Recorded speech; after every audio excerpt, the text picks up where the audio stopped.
My first guest of the show is Austin Hankwitz. He's been blowing up in financial content.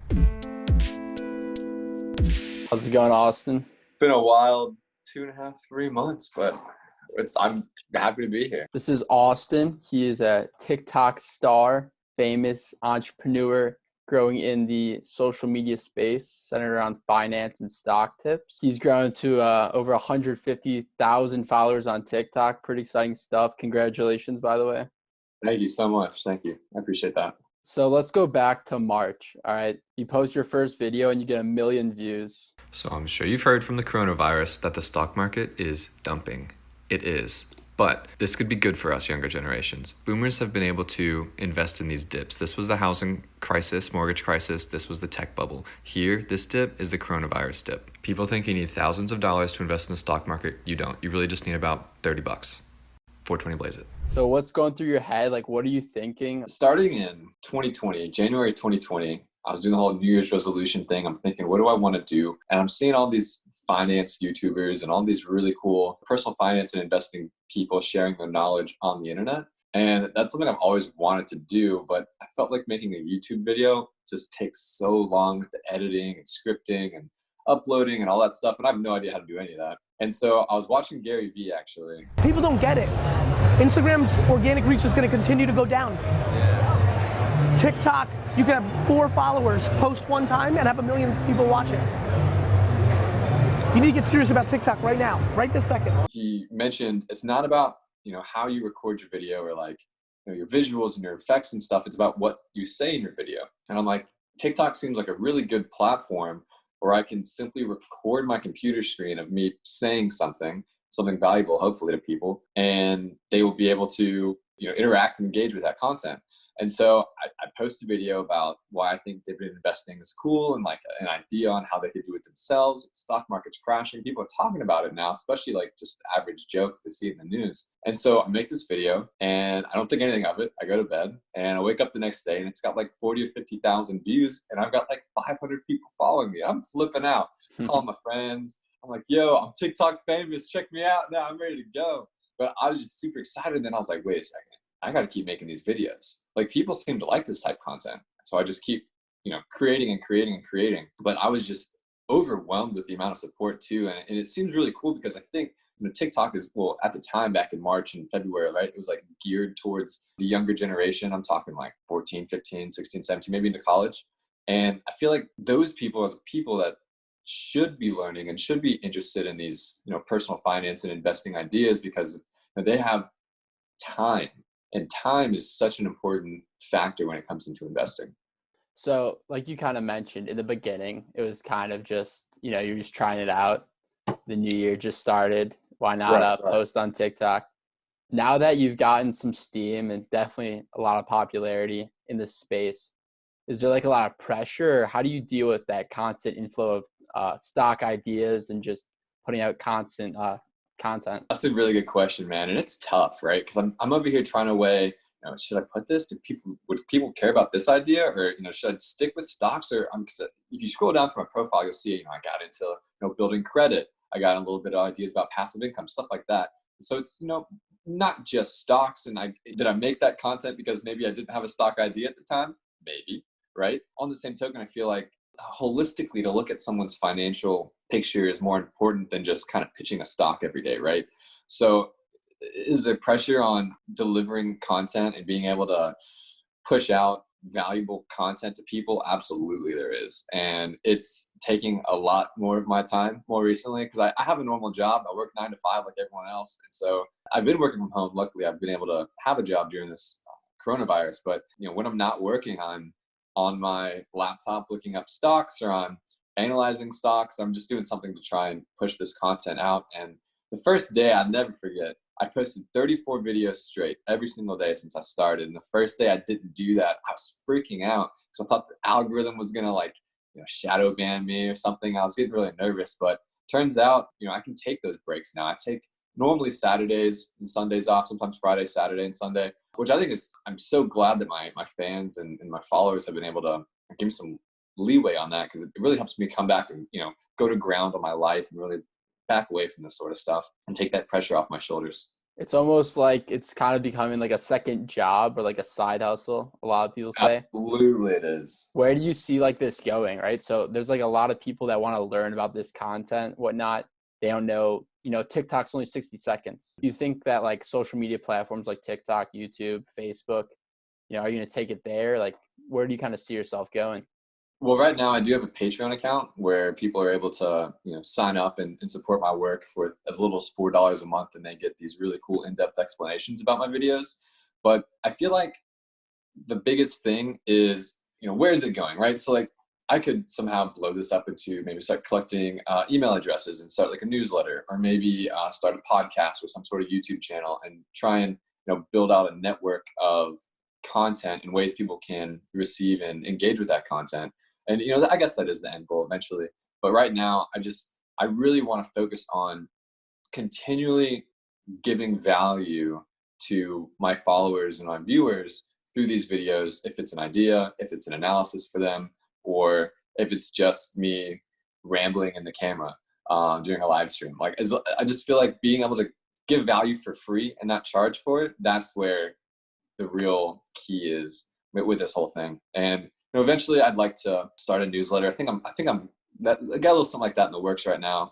I should be able to begin collecting email addresses pretty soon here. And I've been actually working with Justin O, his at A Couple Cents. He has something called ROIC, or ROI Connect.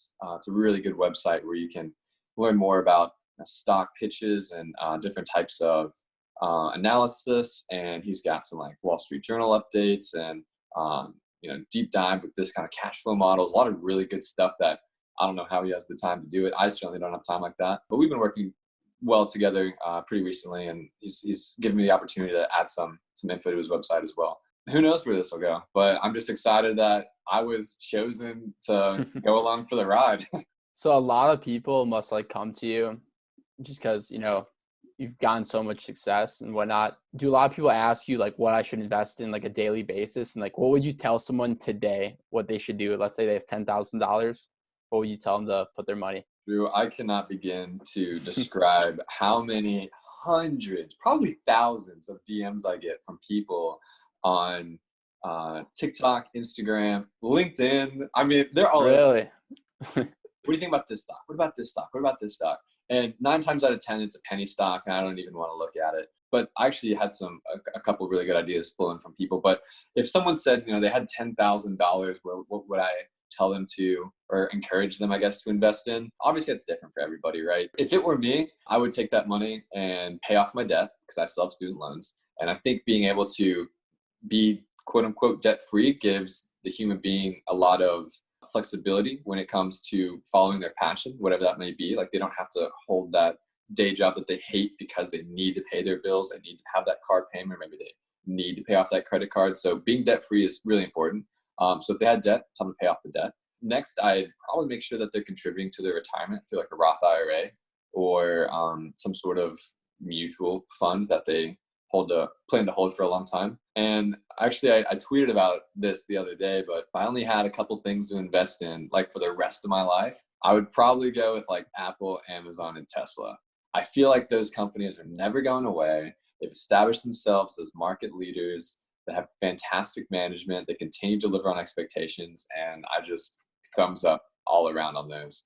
I feel like a lot of people, though, get sort of sidetracked in these Luckin Coffee is up 1,000% today, or Hertz is up 80%, right? Whatever the meme stock of the day is, right? But I think people need to understand that it's more important to find a company or a handful of companies that have a long, good track record of delivering on expectations, growing top line revenue, expanding their margins, hiring great management, cutting down turnover, stuff like that. And having those companies be that core idea and those core holdings in your portfolio, and not try and just go with what's hot now on Twitter, right? Or something that's a hot stock like NKLA at the time, or whatever is going on right now.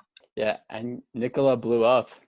That was crazy, man. You called that out too. I saw that. Definitely one of the reasons I started to accrue a lot of followers. I remember after I made that video, I got probably like 20,000 followers in like 2-3 days. It was unbelievable. And it was pure luck, right? I got the idea from another guy named Darren Hatch. It was not my idea. And I quoted him or mentioned him in my comment of the video. So definitely, giving credit where credit's due. But I expanded a little bit more on what he was talking about, did a little bit more research myself, and was able to show some people about a hydrogen cell car company that. Are you still in that? A lot of people were like, hey man, I just dropped my life savings in NKLA. And I'm like, careful, dude. Like, what do you mean you just did that? I put $800 into it. I think at the time it was 50 shares at about 16 or 17 bucks. Still in it, haven't sold. And I'm going to go for the ride. I'm here for the next 2 years, just going to roll with the guy and see what happens. There's a lot of people kind of like you said, like trading and whatnot. Did you have any experience like chasing those meme stocks? I definitely have browsed Wall Street bets a time or two in my life. I had some fun on Robinhood like everyone else in college. Actually, I tried to read a book too. It was called Sticky Stock Ideas, or it's just about the lines, right? And the technical analysis and stuff. Personally, I think trading, if you can do it, like a famous trader, quote unquote, Umar Ashraf, I think his name is. If you can, do that and continue to deliver and have hundreds of thousands of dollars in profit a month, more power to you. I think I've seen the statistic where it's like 88 or 90% of day traders lose money within the first year. 75% of investors make money the first year, because out of all of the time that the stock market's been a thing, it's gone up 75% of the time, right? So as long as you just invest in the stock market, you'll make money. Compared to timing the market or trying to figure out if it bounces off a line or a Head and Shoulders or whatever that stuff is. I'm not into that, man. I'm really not, at least not now. But, back in the day, for sure, I was trying to, do the call options and the puts and the contracts and derivatives, all that fun stuff, but not recently. Yeah. I definitely discourage people to do that too. I feel like a lot of people, see these people on Instagram that post on their stories, I'm up $30,000 today, buy my course. And they're like, oh, wow, how can I do that too? That's not how it is, man. For sure. That stuff's definitely taking popularity went out because of the whole like volatile situation the market's in. Kind of with the whole market condition, ton of volatility. We just came off 30% from our lows. We dropped 30%, but we're still not there. What's your kind of thoughts on the whole market condition? Should someone start investing now? Should they wait? What's your thoughts overall?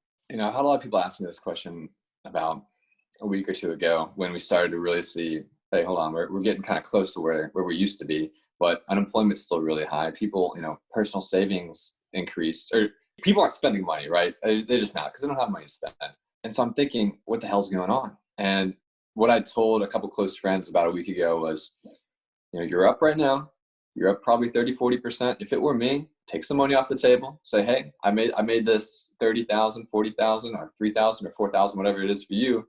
I would, so I'd take some money off the table, say, hey, this is looking pretty good, but it doesn't really match up with what the economy is doing. So I'm going to take a step back and proceed with caution. And so I told them, I was like, if you want to continue to invest in the stock market, I feel like we'd be able to have a little bit more understanding of what the economy is going to be doing over the next maybe 10 to 12 weeks. So if I were you, I would take your money off the table and then find 10 to 12, maybe 15 quality companies, talking Johnson & Johnson, Apple, Procter & Gamble, Coca-Cola, debatable 3M, right? But like those really good core companies that you want to have in the next 10 years, and then begin to dollar cost average into a position with them. Because even if the stock market does end up going back down or whatever happens, like at least you're investing in companies that are no intentions of going away in the next 5 to 10 years. So as a way of investing and I guess looking at your downside and minimizing risk, take your profits, start deploying cash cautiously over the next 10 to 12 weeks. Because in the next 10 to 12 weeks, in my opinion, I think we'll have a better understanding of what the economy is doing, right? Are we opening back up? People going back to work? We have in restaurants and barbershops or whatever's going on. We'll get a better understanding. How's the vaccine trials going with Johnson & Johnson? We'll get a good understanding. And if everything's going great and we end up keep popping up and unemployment goes down, well, great. Now you have investments in great companies. If it's not that, then well, great. You still have investments in great companies and you can dollar cost average that back to whatever you want to be. So that's what I'm feeling right now. Definitely. I agree. Definitely. Today, we're starting to see the market come down for somewhat good reason, right? Absolutely. So let's end it here. But first, I want you to give one stock that you're looking at, one stock maybe on your mind. Could be a safe stock. Doesn't have to be some crazy Nikola Motors. But I just want to see what you're thinking. Sure. Actually, I just made a Patreon about it, and I'll read some of my findings here to you. Don't give too much away. No, you're good. You're good. The stock is Dollar General. I made a video about it on TikTok, and a couple of reasons why I like Dollar General. So first off, they have 4 times the footprint as Walmart. In their Form 10K, they state their long-term operating priorities as driving profitable sales growth, capturing growth opportunities, enhancing their position as a low-cost operator, and investing in their people as a competitive advantage. So when we hit on every single one of these topics, right, driving profitable sales growth, first 3 months of the year, they reported same-store sales increase at 21%, comparable sales growth at 21%. And when you compare that to Walmart, because people are like, okay, yeah, the sales are up 21%, but everyone was quarantine prep. They were scared. Well, if we compare that to Walmart, a popular place people would quarantine prep, their comparable sales were only up 10%. Sounds like Dollar General's making some market share moves, right? So next you have capturing growth opportunities. First 3 months, their CEO is quoted as saying, once again, this quarter we increased our market share in highly consumable product sales as measured by syndicated data. They're opening another 1,000 stores, remodeling another 1,500 stores this year. I'm thumbs up on that, right? Next is enhancing their position as a low-cost operator. In their earnings call, the CEO says they were able to speak towards establishing and defining processes to control spending. Love it. Finally, right, investing in people as a competitive advantage. They paid over $60 million in additional bonuses to their store associates over quarantine. Well, as like an essential worker, right? That's awesome. They're able to lower turnover, both on the associate and manager level. I love it, dude. Hired over 50,000 people.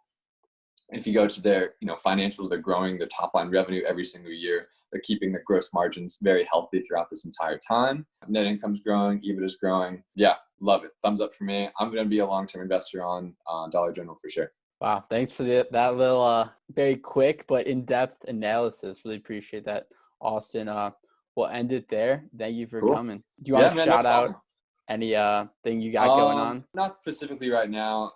Keep supporting me on TikTok, and yeah, I just thank you everyone for watching and keeping me at the top of your mind. I really appreciate that. All right, thanks, Austin. Take care, man. Cool. Thanks, Drew.